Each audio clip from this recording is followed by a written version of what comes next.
Hello students, welcome to golden education. आज है हमारी प्रीपोजिशन की एक बहुत ही इम्पॉर्टेंट क्लास। आपको पता ही है, मैं ग्रामर की सीरीज़ लेकर के आया हुआ हूँ जिसमें मैंने आपको नाउन हो गया, प्रोनाउन हो गया, एडजेक्टिव हो गया, सब्जेक्ट वर्ब एग्रीमेंट हो गया, एडवर्ब हो गया। ये चैप्टर मैंने आपको कंप्लीट पढ़ा दिए गए हैं। इनकी क्या डेफिनेशंस होती हैं, क्या क्या यूजेस होते हैं, क्या क्या इंपॉर्टेंट रूल्स होते हैं, क्या क्या यूसेस होते हैं, इनके बारे में मैंने आपको कंप्लीट पढ़ा दिया गया है। साथ ही इनसे important most important 100 approximate errors भी मैं हर चैप्टर से रिलेटेड ऑलरेडी आपको मैंने करा दिए हैं। अभी हम प्रीपोजिशन चैप्टर हमने ऑलरेडी स्टार्ट कर दिया गया है और ये उससे रिलेटेड थर्ड वीडियो है। तो आपको पता ही है किस तरीके से चीज़ें आगे चल रही हैं। धीरे धीरे करके मैं कंप्लीट सिलेबस आपको इस तरीके से आपको पढ़ा दूंगा। और ये जो मैं पढ़ा रहा हूँ, जिससे ये मेरे नोट्स हैं जो मैंने बनाए हुए हैं, अप्रॉक्सीमेटली 500 to 600 पेजेस हैं इसमें, ताकि आपको मैं कंप्लीट क्रिस्प वे में अच्छे तरीके से इनको सारा समझा दूं और आपको रिवीजन करने के लिए भी नोट्स मिल जाएंगे। और साथ ही आपको बहुत अच्छे तरीके से, बहुत ही कम समय में, बहुत ही ज़्यादा कम समय में इनका क्या हो जाए, रिवीजन भी आप अच्छे तरीके से कर सको, आप अच्छे तरीके इनको ग्रैस्प कर सको। तो चलिए आज की वीडियो करते हैं स्टार्ट। ऑलरेडी मैंने कुछ प्रिपोजिशन आपको बता दिए थे, अब इसी में सीरीज़ में मैं आगे बढ़ रहा हूँ। देखो पहले क्या लिखा हुआ है, ऑफ एंड ऑफ। अब देखो दोनों प्रोनाउंसिएशन तो सेम ही होती है, लेकिन ये ओ एफ ऑफ है और ओ डबल एफ ऑफ है। देखो ओ एफ ऑफ का मतलब क्या होता है, ऑफ होता है जनरली रिलेशन बताने के लिए या पोजीशन बताने के लिए, या कोई भी रिलेशन बताता है। रिलेशन मतलब संबंध बताता है, ये पोजीशन बताने के लिए कि होल्ड करने के लिए आपके पास क्या चीज़ है। और ओ डबल एफ जो होता है वो होता है फिजिकल सेपरेशन, मतलब उसको फिजिकली अलग किया जाता है, उसको बोलते हैं फिजिकल सेपरेशन। जैसे देखो क्या लिखा हुआ है, water was dripping off the trees and grass was wet. Water was dripping off the trees मतलब जो पानी की बूंदें हैं या पानी है वो पेड़ से गिर रहा था, ठीक है ना, पेड़ की पत्तियों से पानी की बूंदें गिर रही थी। तो ड्रिपिंग ऑफ, क्योंकि अलग सेपरेशन की बात हो रही है, फिजिकल सेपरेशन। पानी की बूंदों में, पानी की बूंद पत्तियों में लगा हुआ है या पेड़ में लगा हुआ है, तने में लगा हुआ है, तो वहाँ से वो क्या हो रहा है, वो नीचे गिर रहा है, ठीक है ना। And grass was wet. Keep the dog off the flower beds. अब देखो इसका मतलब कि क्या लिखा हुआ है, keep the dog off the flower beds. अब ये वही है, keep the off the flower beds मतलब जो फूल पौधों या गमले हैं या पौधे हैं उनसे क्या रखो, कुत्ते को क्या रखो, दूर रखो। She fell off the tree and they laughed at her. She fell off the tree and they laughed at her. वो क्या हुई, पेड़ से गिरी और वो उस पर क्या हुए, हंस गए। The leg of the chair is broken. आप देखो यहाँ पर है the leg of the chair, ये क्या बता रहा है, रिलेशन बता रहा है। The leg of the chair या पोजीशन बता रहा है। जो नॉन लिविंग थिंग है उनका पोजीशन ऑफ से भी होता है, ठीक है। जैसे क्या होता है, जैसे पोजीशन हम जनरली ऐसे नहीं आते हैं, राम्स कार ऐसे नहीं लिखते हम, राम की कार है तो ये राम की कार पोजीशन दिखा रहा है। लेकिन अगर मैं बोलूँगा कि टेबल्स लैग, तो टेबल्स लैग नहीं बोल सकते ना, क्योंकि ये तो राम लिविंग है, लिविंग में तो अपॉस्ट्रोफ एस लग जाता है, टेबल में नहीं लगेगा। तो टेबल में लगेगा, टेबल के साथ क्या लगाएगा, ऑफ ला के बनाते हैं, लेग ऑफ द टेबल, ठीक है, वही लिखा हुआ है, ऑफ से पोजीशन बना रखा है। The ministers of the P M R live wire लिखा हुआ है, the ministers of the P M R. तो ये पी एम के क्या है, जो मिनिस्टर्स हैं, तो इस तरीके से क्या होता है, ऑफ से क्या बता रहा हूँ, रिलेशन बता रहा है। तो किस तरीके आगे समझ में, बहुत ही बेसिक है वैसे ओ डबल एफ ऑफ और ओ एफ ऑफ वाला। अब देखो इन वर्सेस इनटू, तो बहुत बेसिक बात आपको पता ही होगी। इन मतलब क्या होता है, इन मतलब होता है जो ऑलरेडी रूम के क्या है, अंदर है। और इनटू मतलब जो बाहर से अंदर जाना, उसको क्या बोलते हैं, इनटू। जैसे क्या लिखा हुआ है, इनका यूज़ कहाँ पर होगा, जो ऑलरेडी प्रेजेंस इनसाइड, जो ऑलरेडी कहाँ है, इन अंदर है। जैसे आप अभी कमरे के अंदर होंगे या लाइब्रेरी के अंदर होंगे, you are in the library या you are in your room. City है, कंट्री है, स्टेट के नाम से पहले लगता है, या किसी प्रोफेशन या जॉब से पहले लगता है। इन army, I mean army, I mean bank, I mean SSC, ठीक है ना। कार्य करने का तरीका, इन अ माइजरली मैनर। हाँ, और ये उसको बताता है, मैंने आपको एडवर्ब में बताया हुआ था, एडवर्ब में नहीं बताया था मैंने। माइजर क्या होता है, नाउन, नाउन में एलवाई जुड़ जाएगा, एडजेक्टिव बन जाएगा माइजरली, और उसको एडवर्ब बनाना होगा तो मैनर लगाना पड़ेगा, in a miserly manner. How, in a miserly manner, how का आंसर देगा ना, सब मैंने एडवर्ब में बताया था आपको, अगर आपने मेरी वीडियोस देखी हुई हैं। और अगर आपने नहीं देखी हुई हैं तो उन वीडियोस को भी आप रिवीजन कर सकते हो या पहली बार देख सकते हो। प्लेलिस्ट में जाओ, वहाँ पर आपको ऑलरेडी वीडियोस मिल जाएंगी, ठीक है। तो इन चीज़ों से पहले क्या लगता है, इन लगता है, बहुत ही बेसिक बात है। और देखो इनटू कहाँ पे लगता है, इनटू लगता है बाहर से अंदर जाने की अवस्था को दिखाता है। बाहर से जो क्या होता है अंदर जाता है, उसमें क्या लगता है, इनटू लगता है। या अवस्था परिवर्तन को दिखाता है, चेंज को दिखाता है, किसी भी स्टेट के चेंज को दिखाता है। इस उसकी स्टेट मतलब स्थिति, स्थिति अवस्था में क्या हो रहा है, चेंज हो रहा है। और या किसी भी सिचुएशन हो गया, एक्टिविटी हो गया, ट्रेड हो गया, ग्रुप हो गया, उसको जोड़ने के लिए। जैसे देखो एग्जाम्पल से आपको और अच्छा समझ में आएगा। क्या लिखा हुआ है देखो,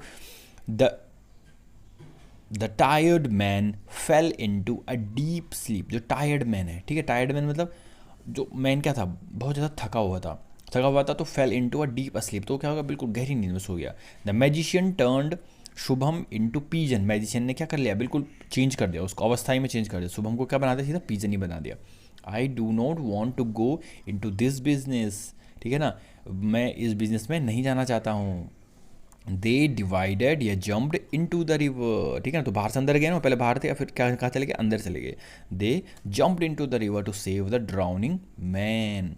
तो इस तरीके से, किस तरीके से, ऑफ और ओ डबल एफ ऑफ, बहुत ही बेसिक बात है। इन ऑफ, ओ ऑफ का यूज़ किस तरीके से इन के लिए हो रहा है, तो ऑलरेडी अंदर आई एन इन का प्रयोग जो अंदर है उसके लिए हो रहा है, और O I N T O into का यूज़ किस लिए हो रहा है, जो बाहर से अंदर जा रहे हैं। नेक्स्ट वन देखो क्या लिखा हुआ है, ऑन, एक सेकेंड, नेक्स्ट क्या लिखा हुआ, ऑन, अपॉन, ओवर या अंडर। बहुत ही बेसिक बात है। देखो ओवर तो आपको पता ही होगा, देखो सबसे पहले ऑन, देखो ऑन तो आपको पता ही होगा, जो बिल्कुल किसी भी चीज़ के ऊपर है, the book is on the table. Over होता है उसके ऊपर, अंडर होता है उसके नीचे। अंडर क्या होता है, उसके नीचे। अपॉन मतलब होता है कि जो कोई कूदता है, बाहर से कोई कूद करके उसमें जाता है, ठीक है ना। देखो जंप अपॉन द टेबल, जैसे यहाँ पर देखो इसके सेंस में समझो, वो तो टेबल के सेंस में था, ये टेबल है, ठीक है ना। अब ये पेड़ है, तो पेड़ के ये क्या हो जाएगा, अंडर नहीं हो जाएगा, ये आदमी पेड़ के अंडर है, ये आदमी पेड़ के क्या है, अंडर है, तो अंडर का सेंस इस सेंस में यूज़ हो जाता है, पेड़ के ठीक नीचे दिख रहे हो आप, ऐसे। अगला देखो, जैसे एग्जांपल समझो, there is a fan over you. A fan over you मतलब यहाँ पर आप हो और आपके ऊपर, ठीक है, फैन है, इस तरीके से आपके ऊपर फैन है, तो फैन ओवर का यूज़ के लिए ऊपर। The bridge was built over the river, ये रिवर जा रही है, इसके ऊपर ब्रिज बना दिया गया, over the river. The cat jumped upon the rat, जैसे रैट यहाँ पर था और कैट यहाँ पर थी, जम्प्ड अपॉन द रैट, ऐसे बाहर से ऊपर। The ring was on my finger, ठीक है ना, तो ऑन तो पता ही है, on the table, on the bus, the ring is on my finger, on my hand, इस तरीके से बेसिक है। अगला देखो क्या लिखा हुआ है, above and below. Next one क्या लिखा हुआ है, एबव एंड बिलो। देखो एबव का यूज़ कहाँ पर होता है, बहुत ही इंपॉर्टेंट है ये। एबव का यूज़ होता है जहाँ पर नंबर बताता है या हाइट में ज़्यादा या कंपैरिजन के सेंस में ही होता है, कोई भी एबव। अब देखो बोलते नहीं कि एबव, एबव योर हाइट का बार बोलते भी हैं। और बिलो का यूज़ क्या होता है, यहाँ पर नंबर या हाइट में क्या हो, कम हो, किसके सेंस में, कंपैरिजन सेंस में होता है। ये वाली बात याद रखना आप। कंपैरिजन पता है ना, कि मैं उससे ज़्यादा इंटेलिजेंट हूँ, मैं उससे ज़्यादा टॉल हूँ, इस तरीके से बात नहीं करते, मैं उससे ज़्यादा स्मार्ट हूँ, मेरे मार्क्स उससे ज़्यादा आते हैं, इस तरीके से कंपैरिजन जब हो रहा होता है, तो वही चीज़ दिखा रहा है। एबव और बिलो क्या बताता है, कंपैरिजन बताता है। जैसे यहाँ पर लिखा हुआ है, ये स्टैंडर्ड है, ये एबव है और ये बिलो है, ठीक है। जैसे एग्जाम्पल देखो, एग्जाम्पल क्या लिखा हुआ है, ही अर्न्स, अब देखो नंबर के सेंस में आ गया ना, ही अर्न्स ओवर नहीं हो, ही earns above 10,000 a month. Many people live below poverty line, ठीक है ना। तो ये भी क्या बता रहा है, एक नंबर ही तो बता रहा है, बहुत सारे लोग क्या पॉवर्टी लाइन के नीचे रहते हैं। या देखो बहुत इंपॉर्टेंट बात क्या लिखे हुए, over age, under age, over weight, under weight, इस तरीके से कई बार चीज़ें इनके साथ भी यूज़ हो जाती हैं। अगला देखो, नेक्स्ट वन क्या लिखा हुआ है, बिटवीन वर्सेस एमंग, बहुत इंपॉर्टेंट है और बहुत ही, ये देखो आपको बहुत बेसिक लग रहा होगा, in, on, over, under, above, below. अब देखो स्टार्टिंग में तो थोड़ा बेसिक आएंगे नहीं आएंगे। अगला देखो बिटवीन और एमंग, ये भी आपको पता होगा कि बिटवीन का यूज जनरली दो के लिए किया जाता है और एमंग का प्रयोग जनरली दो से ज़्यादा के लिए किया जाता है। जैसे the teacher distributed sweets among them, अब बहुत सारे बच्चे हैं तो टीचर ने जो मिठाइयाँ बांटी वो सबको बांट दी, ठीक है ना। The match will be played between India and south Africa, अब दो होगा तो क्या हो जाएगा, जो मैच खेला गया वो इंडिया और साउथ अफ्रीका के बीच खेला गया। जब दो वर्ड अलग अलग प्रीपोजिशन लें तो कंबाइंड सेंटेंस में दोनों प्रीपोजिशन लिखने पड़ेंगे। जब भी दो वर्ड्स होते हैं अगर वो अलग अलग प्रीपोजिशन लेते हैं तो जो कंबाइंड सेंटेंस होता है उसमें दोनों प्रीपोजिशन क्या होते हैं, आपको लिखने पड़ जाते हैं, ठीक है। जैसे क्या लिखा हुआ है यहाँ पर, साफ साफ लिखा हुआ है, she is senior to me, she is taller than me, she is senior to and taller than me. ये तो मैंने आपको किस में बताया, एडजेक्टिव में बताया हुआ था। सीनियर के साथ क्या आता है, टू आता है, देन नहीं आता है। Senior, junior, inferior, superior, exterior, posterior.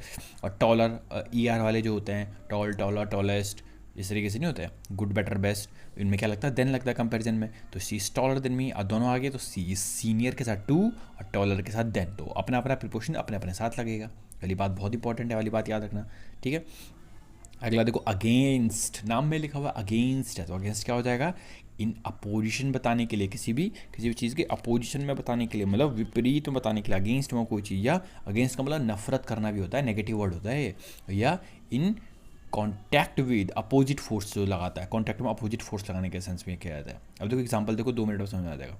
क्या लिखा हुआ एग्जाम्पल, साफ लिखा हुआ है, it is difficult to swim against the current. Against the current मतलब करंट के विरुद्ध, करंट अगर नीचे की ओर जा रही है, करंट मतलब पानी वाली करंट, करंट ऑफ वाटर, ठीक है ना, पानी की धारा, पानी की धारा अगर नीचे की तरफ जा रही है, उसको ऊपर की अगर आप स्विमिंग जानते होंगे तो आपको पता होगा उसको ऊपर जो स्विम करना होता है वो बहुत ही ज़्यादा डिफिकल्ट होता है, काफ़ी डिफिकल्ट होता है नदी में या समुद्र में कहीं पर भी, ठीक है। और आई एम अगेंस्ट टेररिज्म, तो टेररिज्म के मैं क्या हूँ, अगेंस्ट हूँ। तो किस तरीके से देखो अगेंस्ट का यूज़ चल रहा है, बहुत ही बेसिक है। अब देखो अभी हमने बिटवीन और एमंग पढ़ा, अब देखो अब क्या है एमंग, अब क्या है एमंग और एमंगस्ट में भी अंतर होता है, थोड़ा सा अंतर होता है। देखो क्या अंतर होता है, देखो दोनों का प्रयोग दो से अधिक के लिए करते हैं, बिटवीन का प्रयोग किसके लिए करते हैं, जल्दी बोलो, दो के लिए, और दो से ज़्यादा होगा तो एमंग और एमंगस्ट दोनों का यूज़ कर सकते हैं। लेकिन यदि इनके बाद वाक्य में द आता है तो किसी का भी प्रयोग किया जा सकता है, लेकिन इनके बाद अगर वोवेल से प्रारंभ होने वाला शब्द है तो एमंगस्ट का प्रयोग ही क्या आता है। अब देखो क्या बोलना चाह रहा है, सबसे पहले आप समझो बिटवीन का यूज़ कितने के लिए, दो के लिए, दो से ज़्यादा के लिए किसका, एमंग और एमंगस्ट का।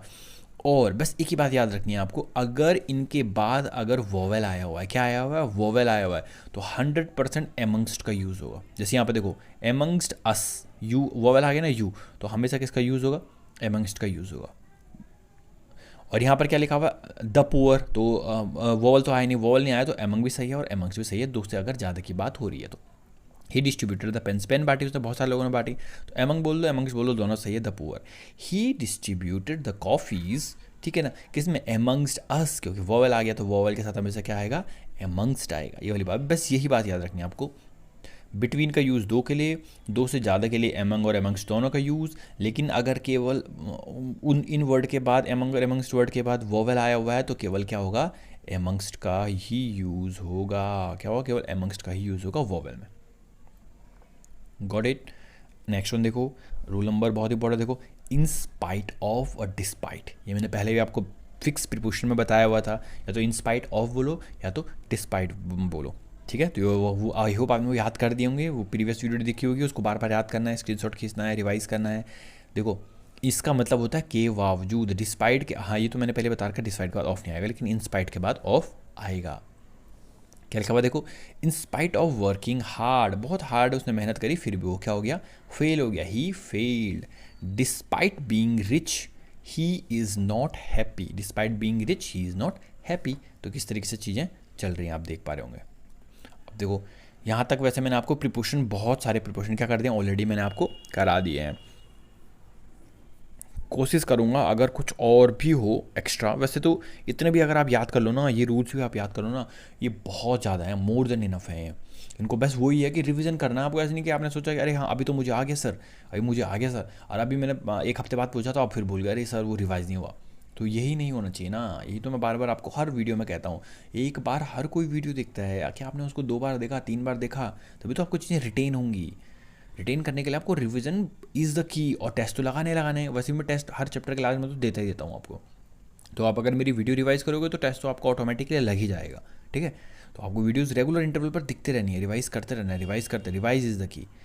अब देखो मैं आपके लिए कुछ लेकर के आ रखा हूँ, ये लेकर के आ रखा हूँ एक्सरसाइज, आप दिख रहा होगा, इसमें बहुत सारे मैं fill in the blanks type में लेकर के आ रखा होता है। फिल इन द ब्लैंक से क्या होता है, फिल इन द ब्लैंक से ये हो जाएगा ना कि आपको एक प्रॉपर वो मिल जाएगा कि भाई मैं इन जो प्रिपोजिशन मैंने अभी पढ़े हैं मैं इनको कर पा रहा हूँ नहीं कर पा रहा हूँ, ठीक है। तो आप इसको ऐसा भी सोच लो कि आपके लिए क्या है, एक क्विक रिमाइंडर है कि देखते हैं कि अगर आपने अभी मैंने थोड़ा सा पढ़ा है, कुछ मैंने कल पढ़ा देते, कुछ मैंने उससे पहले पढ़ा देते, प्रिपोजिशन मैंने ऑलरेडी पढ़ाए हुए हैं आपको, ठीक है। प्रिपोजिशन ही चल रहा है अभी इस वीक, तो आप देखो कि आपको कितने इनमें से कितने प्रिपोजिशन आते हैं नहीं आते हैं, इससे आपको क्या हो जाएगा, एक टेस्ट टाइप का हो जाएगा।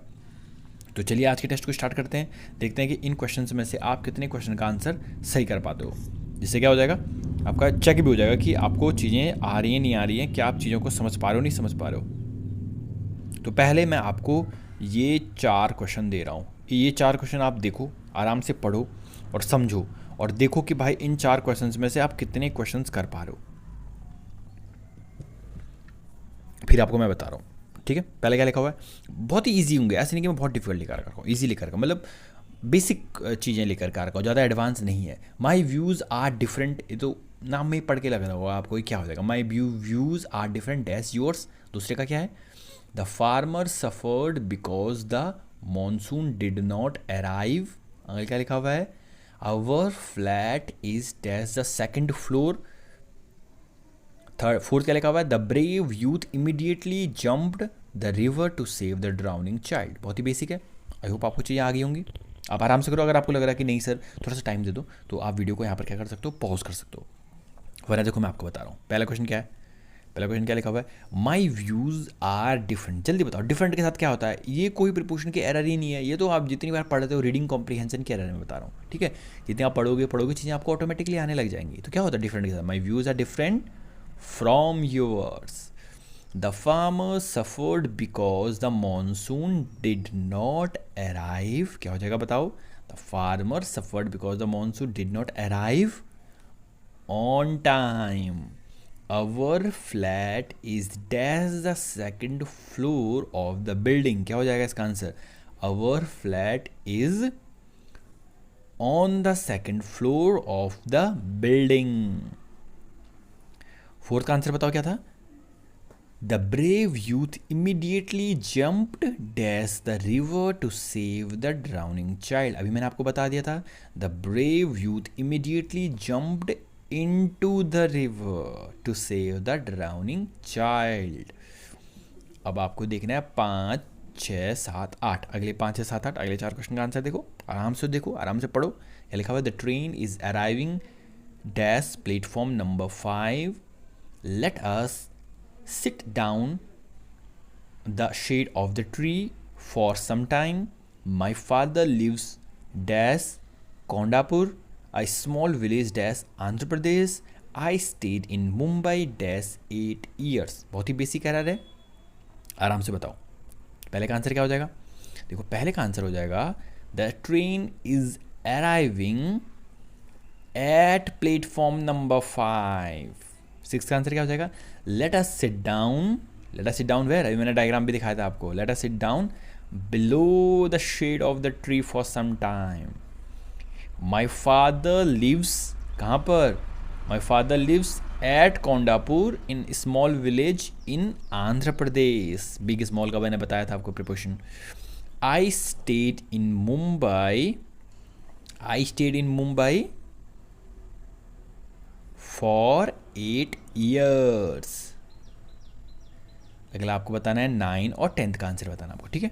क्या लिखा हुआ है, the boys dash whom I was playing are all my good friends। और last one is Kalpana has no paper to write. तो आपको 8th और 9th का आंसर बताना है, बहुत ही बेसिक है। क्या हो जाएगा, the boys dash whom I was playing are all my friends। The boys with whom I was playing are all my friends। Kalpana was no paper to write, sorry, Kalpana has no paper to write on। ठीक है ना। तो इस तरीके से, किस तरीके से मैंने आपको 10 क्वेश्चंस बता दिए हैं। तो ये आपका हो चुका है प्रीपोजिशन चैप्टर कंप्लीट। तो किस तरीके से हमने प्रीपोजिशन चैप्टर के बारे में मोस्ट इंपॉर्टेंट चीज़ें पढ़ी, आपने देखा होगा। देखो प्रीपोजिशन चैप्टर वैसे बहुत ज़्यादा इंपॉर्टेंट है, बहुत ही ज़्यादा इंपॉर्टेंट है। उसमें जो स्टार्टिंग वाली वीडियो मैंने कराई ना, पहली वीडियो जो मैंने कराई, जब मैंने आपको कुछ फिक्स प्रीपोजिशन बताए, वो चार्ट भी आपको क्या करना है, प्रॉपर याद रखना है, पूरा का पूरा याद करना है उसको। देखो बार बार बोल रहा हूँ, बार बार इसी चीज़ पे एम्फेसिस दे रहा हूँ, रिवीजन करते रहना है। बस एक बार वीडियो देख करके छुट्टी नहीं करनी है। फिर बच्चे बार बार बोलते हैं कि सर मैं तो भूल गया, सर मेरे मार्क्स इंप्रूव नहीं हो रहे हैं। जो भी आपको डेली टारगेट दिया जाता है, कम से कम मेरे सब्जेक्ट का, तो क्योंकि मैं रेगुलर वीडियो डालता हूँ इंग्लिश की, तो कम से कम मेरे सब्जेक्ट का तो आप कम से कम ऐसा बना दो कि भाई मैं रेगुलर पढ़ूंगा। देखना 3-4 महीने में, 5 महीने में आपकी इंग्लिश बहुत ज़्यादा इंप्रूव हो जाएगी। तो आपको ये प्लीज़ बनाए रखना है, कम से कम मेरे सब्जेक्ट में तो अच्छे मार्क्स लेकर के आओ आप, ठीक है। तो और कोई भी डाउट होता है तो मैं बार बार बोलता हूँ आपको कमेंट सेक्शन में लिखना है। कोई भी डाउट होता है अगर आपको, तो आपको कमेंट सेक्शन में लिख देना है, वरना आपने टेलीग्राम ग्रुप ज्वाइन किया ही होगा, उसमें भी आप लिख सकते हो, ठीक है। तो किसी भी डाउट से रिलेटेड आप पूछ सकते हो। और रिवीजन के बारे में मैंने बता दिया आपको, डाउट के बारे में मैंने आपको बता दिया, और पीडीएफ के बारे में बच्चे बोल रहे थे, पीडीएफ मैं ऐप पर अपलोड करा दूंगा दोबारा, वैसे हमने कर दी थी वो, तो दोबारा अपलोड करा दूंगा, और टेलीग्राम चैनल पर भी मैं दोबारा अपलोड करा दूंगा पीडीएफ, ठीक है। और बार बार बता ही रहा हूँ कि कोई भी डाउट होता है आपको, किसी भी चीज़ से प्रॉब्लम अगर आपको हो रही है, तो आपको वो कमेंट सेक्शन में, यूट्यूब का कमेंट सेक्शन में लिख सकते हो, वरना आप जो हमारा ग्रुप है, टेलीग्राम ग्रुप है, उसमें भी आप डाउट के बारे में क्या कर सकते हो, लिख सकते हो, ठीक है। कोई भी किसी भी चीज़ से अगर आप रिलेटेड आपको कोई भी प्रॉब्लम होती है तो आई होप आपने चीज़ें करी होंगी। तो बार बार बोल रहा हूँ, रिवीजन प्लीज़ करते रहना। ऐसे नहीं कि अभी प्रिपरेशन कर रहे हैं तो आप पुराने सब भूल गए, नाउन भूल गए, प्रोनाउन भूल गए, एडजेक्टिव भूल गए, एडवर्ब भूल गए, सब्जेक्ट वर्ब एग्रीमेंट सब भूल गए, आप पीछे का कुछ ही याद नहीं रह गया होगा, ठीक है। तो वो प्रॉपर याद करना है। और वोकैबलरी मैंने कंप्लीट पढ़ा दिया है, उसको भी प्रॉपर रिवाइज करते हो, रिवाइज करते हो। उसमें मैंने टिप्स एंड ट्रिक्स बताए हुए हैं, रूट वर्ड बताया हुआ है, इमेजेस लगाई हुई हैं, तो उसके थ्रू भी प्रॉपर क्या अपनी प्रिपरेशन करते रहो। सो आज के लिए फिर इतना ही, that's all for the day. Stay tune for more updates later another day. Thank you friends.